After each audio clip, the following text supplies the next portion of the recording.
కస్బా వార్తలకు స్వాగతం. Patancheru BJP corporator గా బీసీ ముదిరాజ్ బిడ్డ నాగసాని నరేష్ ముదిరాజ్ గెలిచి 100 కోట్ల విలువైన రామాయణ భూములను కాపాడేనా అని పటాన్చెరు ప్రజలు చర్చించుకుంటున్నారు. అలాగే 100 ఏండ్ల చరిత్ర ఉన్న వసంత మండపం శిథిలావస్థకు చేరి భూ కబ్జాదారుల కబంధ హస్తాలకు గురయ్యి విలవిలలాడుతున్న వసంత మండపం భూ కబ్జాదారుల చెర నుంచి విడిపించేనా అని పట్టణ ప్రజలు చర్చించుకుంటున్నారు. వసంత మండపాన్ని కాపాడి రాములవారి చెంతకు చేర్చేనా అని పట్టణ యువకులు ఆతృతగా ఎదురుచూస్తున్నారు. పట్టణంలో అత్యధికంగా ఉన్న ముదిరాజులు ఎలాగైనా ఈసారి తమ ముదిరాజ్ బిడ్డను కార్పొరేటర్ గా గెలిపించుకోవాలని తహతహలాడుతున్నట్లు సమాచారం.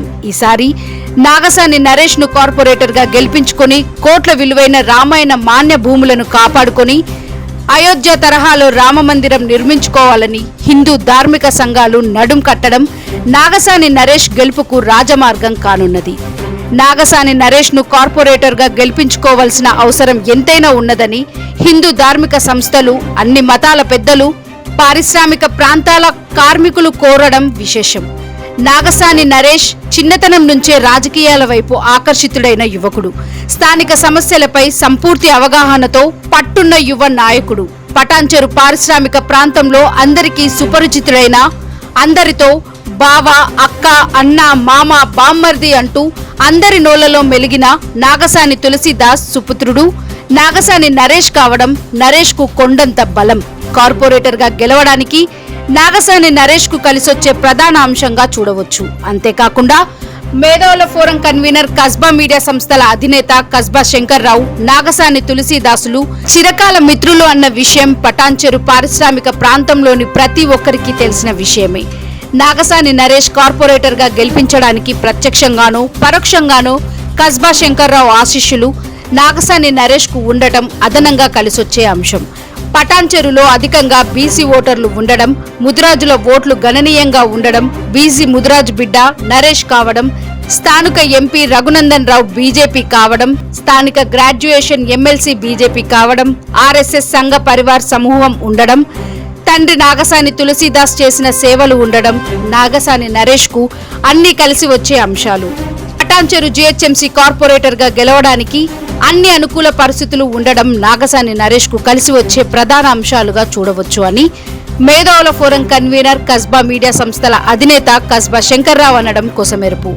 విద్యాపరంగా న్యాయశాస్త్రం చదివి ఎల్ఎల్బి పూర్తి చేసుకుని న్యాయవాది వృత్తిలోకి అడుగుపెట్టబోతున్న నాగసాని నరేష్ రానున్న జీహెచ్ఎంసీ కార్పొరేట్ ఎన్నికలలో పటాన్చెరు కార్పొరేటర్ గా ఎన్నికల బరిలో ఉండి గెలిచి ప్రజాసేవ చేయడానికి ముందుకు వస్తున్న యువకుడు నాగసాని నరేష్ ను గెలిపించుకోవాల్సిన అవసరం పట్టణ ప్రజలకు ఎంతైనా ఉండదని కస్బా శంకర్రావు అన్నారు. నాగసాని నరేష్ గెలవడం ఖాయమని పట్టణ ప్రజలు చర్చించుకోవడం విశేషం. శ్రీరామ్, నిన్న స్థానిక ఎమ్మెల్యే మైపాల్ రెడ్డి గారు ప్రెస్ మీట్ పెట్టడం జరిగింది, ప్రింట్ అండ్ ఎలక్ట్రానిక్ మీడియా సమావేశం. దాంట్లో హిందూ ధార్మిక క్షేత్రమైనటువంటి పటాన్చెరు శ్రీరామచంద్ర ప్రభు ఆలయానికి సంబంధించిన భూముల విషయంలో చాలా అవాస్తవాలను ప్రజల ముందు పెట్టడం జరిగింది, media and print and electronic media సాక్షిగా. వాస్తవానికి వతందారులు ఉన్నటువంటి ఆలయానికి ట్రస్ట్తో సంబంధం ఏముంది? వతందారులు ఉన్నప్పటికీ కూడా ట్రస్ట్ ఎట్లా ఫామ్ అయింది?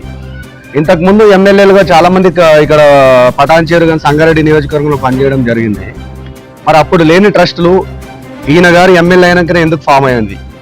అంటే రామాలయం భూముల మీదనే ఎమ్మెల్యే గారు కన్నెందుకు పడిందో అర్థం కావట్లేదు. మరి మిగతా క్షేత్రాలు ఇప్పుడు అన్ని దాదాపు 500 టెంపుల్స్ కట్టించిన అంటున్నాడు, ఒక్క టెంపుల్కి ఒక పూజారి లేడు. వేరే టెంపుల్స్ ని దత్తత తీసుకొని వాటికి ట్రస్ట్ ఫామ్ చేసి వాటికి పోషణ అందిస్తే బాగుంటది కదా. కేవలం రామాలయానికి ఎందుకు మీరు రామాలయ భూముల మీద ఎందుకు కనబడుతుందంటే, రాముడి పేరు మీద దాదాపు గతంలో ఉన్నటువంటి నాకు తెలిసినటువంటి ఇన్ఫర్మేషన్ ప్రకారము 15 ఎకరాల 10 గుంటల భూమి ఉన్నట్లుగా సమాచారం ఉంది. కానీ ఎమ్మెల్యే గారు చెప్తున్న విధంగా అయితే 8 ఎకరాలు ఉంది. యాక్చువల్ రికార్డు, ప్రస్తుతం రికార్డు చూస్తున్నాం 7 ఎకరాల 10 గుంటలు ఉంది.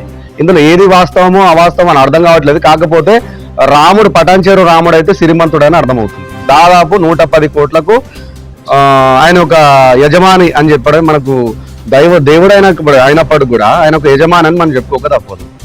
ఈరోజు రామాలయ భూములను నేను కబ్జా చేయలేదు, నాకు సంబంధం లేదు, ఆర్ఎంసీ ప్లాంట్ నాకు సంబంధం లేనిది, ట్రస్ట్ వాళ్ళే ఒక బిల్డర్ని అప్పచెప్పేసి బిల్డర్కి లీజ్కి ఇవ్వడం జరిగిందని అంటున్నారు.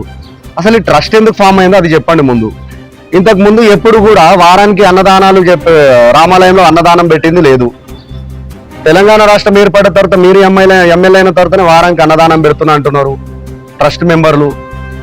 అప్పుడు లేని అన్నదానాలు ఇప్పుడు ఎందుకు చేస్తున్నారు అర్థం కావట్లేదు.